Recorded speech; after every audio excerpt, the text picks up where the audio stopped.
Natapos ang ating last chapter sa Sakamoto Days, kung saan nakakuha na din ng bala ng JCC si Shin, habang ang batang babaeng kasama ni Mr. Sakamoto ay wala pa din. Ipinakilala naman ang isa sa mga kasapi ng order na si Kanaguri, at siya ay isa sa mga test admin ng pagsusulit. Ngayon, atin nang simulang talakayin ang susunod na chapter ng Sakamoto Days, at ito ay ang chapter 60 at 61.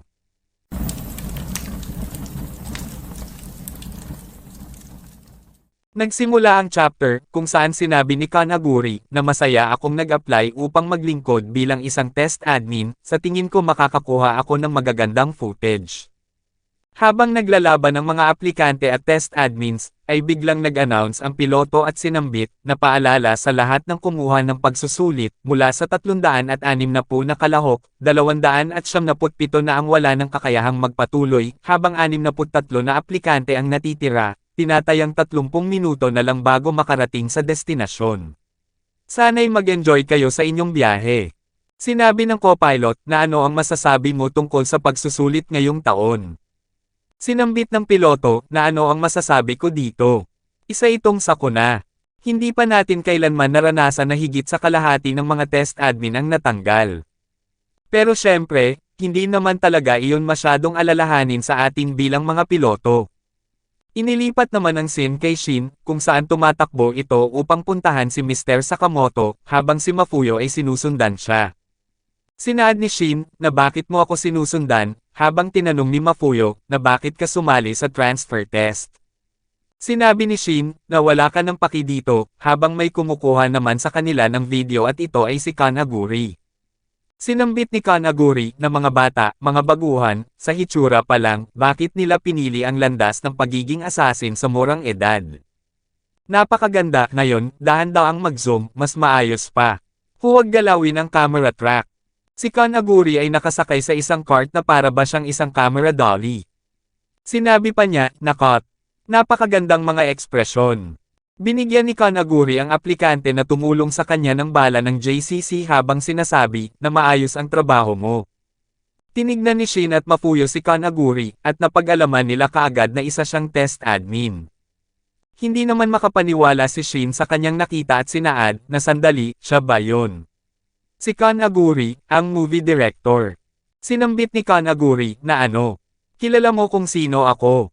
Tinanong ni Mafuyo na sino, habang sinabi ni Shin, na hindi mo ba siya kilala. Siya ang direktor, manunulat ng script, cameraman, producer, at nagtatag ng murder films. Mayroon siyang masugid na mga tagahanga sa buong mundo dahil sa kanyang walang kapantay na cinematography, at makatotohanang pagganap sa pagpapakita ng mundo ng mga assassin. Kilala siya bilang tagapagtatag ng assassin movies. Nandiri naman si Mafuyo dahil ang laway ni Shin ay tumatalsik sa kanya. Tinanong ni Mafuyo si Kanaguri na anong ginagawa ng isang sikat na direktor ng pelikula dito. Sinabi ni Kanaguri na anong itsura ng ginagawa ko. Nag-shoot ng pelikula, at sa totoo lang, may ilang negosyo akong inasikaso tungkol sa transfer test na to. Sinambit ni Mafuyo na hoy, tanga. Wala akong binigay na pahintulot para kuhanan mo ako ng video. Sinaad ni Kanaguri na huwag mong pansinin ang camera, gusto ko lang ang natural na ikaw, habang sinabi ni Mafuyo na narinig mo ba ang sinabi ko. Sinambit ni Kanaguri na ano bang problema. Ino-offerin kita ng pagkakataon na maging bahagi ng pelikula ko. Nainis si Mafuyo kaya niyaya niya si Shin na umalis at sinabi, nakalimutan mo na yung mga kolokohang pelikula na yan. Sinaad ni Kanaguri na anong sinabi mo, habang sinambit ni Mafuyo na mahahaba at maiingay ang pelikula, at hindi mo pwedeng mapabilis ang panunood, hindi ba't mas maganda ang mga YouTube videos? At saka, kung gusto mong malaman kung tungkol saan ang pelikula, pwede mong i-google. Pinagalitan ni Shin si Mafuyo, habang pinahinto sila ni Kanaguri. Sinabi ni Kanaguri na papatayin ko ang sinumang magmamasama sa mga pelikula. Agad na kumilos si Kanaguri upang sugurin ang dalawa, habang itinulak ni Shin si Mafuyo papunta sa kanyang likod. Ginamit ni Shin ang kanyang kapangyarihan upang makita ang hinaharap habang sinasabi nito na napakabilis niya. Pero kung mababasa ko ang kanyang kilos ay, teka, anong nangyari? Ang mga galaw na binabasa ko ay naitakda na. Ngunit bakit? Paano niya nagagawang baguhin ang hinaharap? Naglaho si Kanaguri sa paningin ni Shin, at siya ay napunta sa kanilang likuran. May bigla namang bumaril sa movie director, ngunit nagawa niya itong harangan. Nang tignan ni Shin kung sino ang umatake, ay si Mr. Sakamoto pala, at kasama niya si Akira. Sinabi ni Akira na Mr. Taro, pakiusap, huwag mong basta-basta nalang galawin ang aking baril. Humingi ng tawad si Mr. Sakamoto, habang sinambit pa ni Akira, na paano na lang kung may matamaan ako. Natulala naman si Kanaguri sa kanyang nakita at sinabi, na napakaganda. Ang makinis na anino na yon. Isang malumanay na enerhiya na hindi akma sa gitna ng kaguluhan. At ang magandang bilog na hugis. Nahanap din kita, ang aking perpektong pangunahing tauhan. Tinanong ni Mr. Sakamoto na anong nangyayari sa kanya, habang sinaad ni Akira, na isa ba siyang baliw. Sinambit ni Kanaguri na nakapagdesisyon na ako. Ikaw ang gagawin kong bida. Nagulat si Akira nang lapitan siya ni Kanaguri, at hindi din niya inaasahan ang nais sa kanya ng movie director. Agad namang kumilos si Sakamoto, at inatake si Kanaguri gamit ang kanyang ballpen.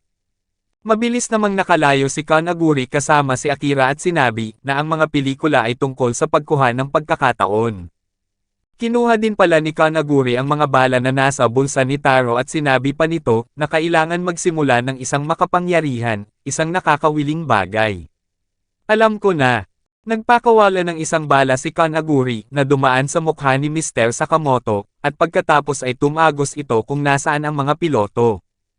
Ang pinakapiloto ng eroplano ay tinamaan sa ulo na naging dahilan upang pumaibaba ang paglipad ng kanilang sinasakyan. Sinabi ni Kanaguri na ngayon ay magsimula na tayong mag-record. Ang lahat ng tao kasama ang ating mga bida ay nagkagulo at pumaikot sa loob ng eroplano. Napahawak si Akira sa pisngi ni Mr. Sakamoto habang nasipa ni Mafuyo sa mukha si Shin. Si Kanaguri ay relax lang at sinabi na mas pangit pa kaysa sa inaasahan ko, nakakatamad. Itapon na yan. Inangat ni Kanaguri ang kanyang kamera habang sinasabi na aalis ang mga manunood kung ganito lang. Ang harapan ng lens ng kamera ni Kanaguri ay naglabas ng isang ball ang enerhiya habang sinasabi nito na maghanda na, action. Pinasabog ni Kanaguri ang gitnang bahagi ng eroplano na naging dahilan upang lumipad palabas ang mga tao. Sinambit ni Kanaguri habang nasa ere ito na ngayon pakinggan niyo ako, mga assassins. Ito ay isang pelikula. Nagpatuloy sa pag-record si Kanaguri sa mga pangyayari habang ang ating mga bida at ang iba pang aplikante ay patuloy na nalalaglag pa ibaba. Ang pinakapinuno naman ng mga test admin na si Yusami ay may suot na parachute at sinabi nito na ano nang mangyayari ngayon. Ang lahat ay mamamatay at sino ang sisisihin dito. Sinambit ng isang test admin na may sombrero na kaya ayokong kunin ang weird na tao na yan. Sinabi ni Yusami na sinasabi mo ba na kasalanan ko ito, habang sinaad ng babaeng admin na buti na lang ay nagbaon tayo ng mga parachutes. Sinambit ni Yusami na nag-aalala ako kung magkakaroon ako ng problema dito, may gusto bang magsalo ng kasalanan para sa akin. Sinabi ng babae na huwag mag-alala, Mr. Yusami, may naiisip akong solusyon, tawagin na lang natin itong part 2 ng pagsusulit. Sinambit ni Yusami na napakatalino mo, Miss Ato. Agad na nag-announce si Yusami sa lahat na paalala sa mga kumuha ng pagsusulit. Mula ngayon, ayon sa plano, ito ay part 2 ng test. Upang pumasa, kailangan yung magkaroon ng kahit isang bala at makalapag ng ligtas. Sinaad ng isang test admin na may pangalang Noro na hindi ko narinig ang ganitong plano, at wala din akong parachute, habang sinabi ni Shin na hindi naman talaga ito kasama sa plano. Sinabi ni Kill Baby na nakakainis. Bakit ganito ang nangyayari sa pagsusulit ngayong taon? Sinambit ng nakasalamin na tumigil kayo sa pagrereklamo. Sa nakaraang dekada, 15 tao ang nakaligtas sa mga aksidente sa eroplano ng walang parachute. Batay sa ating ruta ng paglipad at ang katotohanan na may sapat na hangin para huminga, tayo ay tinatayang nasa 20,000 talampakan ang taas, bumabagsak ng mga 120 miles per hour, mayroon tayong humigit kumulang 2 minuto na natitira. Sinaad ng isang aplikante, sa ganitong sitwasyon, ang mga tao ay magtatangkang magtungo sa tubig, ngunit mababa ang kompresibilidad nito, mula sa taas na ito, magiging katulad ito ng pagtama sa konkretong sahig. Umiiyak naman si Mafuyo dahil mamamatay na daw sila, habang pilit namang pinapahinto siya ni Shin sa pag-iyak. Nakita ni Mr. Sakamoto si Kanaguri na nasa kanilang itaas, at siya ay patuloy na kumukuha ng video. Sinabi ni Kanaguri na napakaganda. Isang tunay na sitwasyon ng buhay o kamatayan. Makatotohanan. Ang ating pangunahing tauhan ay nahaharap sa isang biglaang kalamidad. Paano nila malalampasan ang krisis na ito? Bigla namang umihip ng napakalakas si Mr. Sakamoto sa kanyang ibaba, at bigla siyang umangat at nakalapit kay Kanaguri.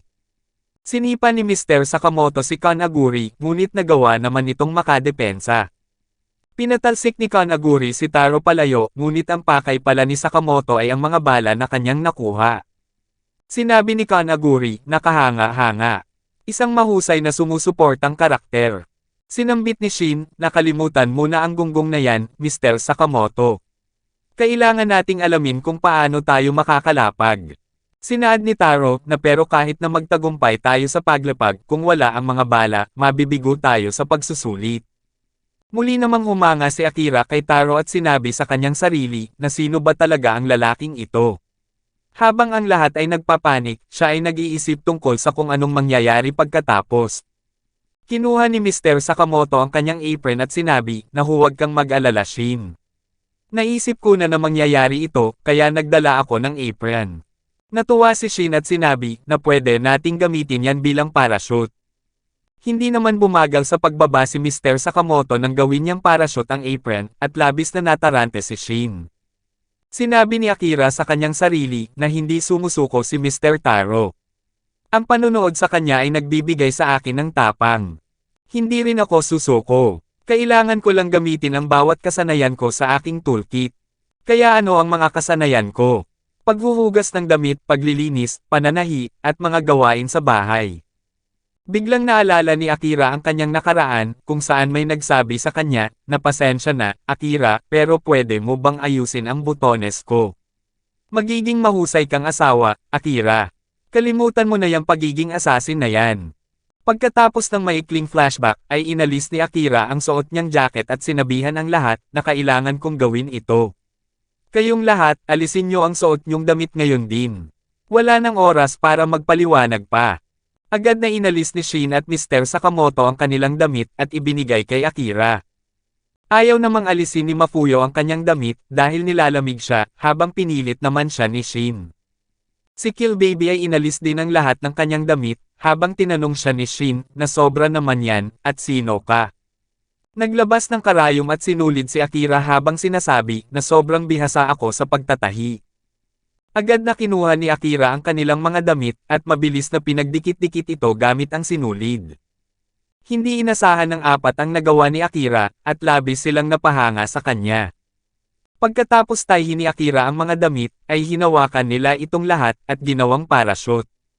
Sinabi ni Shin, na pinapagal nito ang ating pagbaba, ngunit hindi ito sapat. Sinambit ni Akira, na humawak kayo sa mga gilid, habang sinaad ni Kill Baby, na ang dagat. Wala na tayong pagpipilian. Paang una, mga kasama. Silang lahat ay bumagsak at lumubog pa ibaba ng dagat, habang sinabi ni Akira, na salamat at buhay ako, ngunit hindi ako marunong lumangoy. Ang lahat ng aking pagpupursigi ay mapupunta din sa wala. Patuloy na lumubog pa ibaba si Akira, ngunit may bigla namang kumuha sa kanya. Si Mr. Sakamoto pala ang kumuha sa kanya, at silang lahat ay nakaligtas sa pagkakalunod. Sinabi ni Shin, na akala ko ay mawawala na tayong lahat.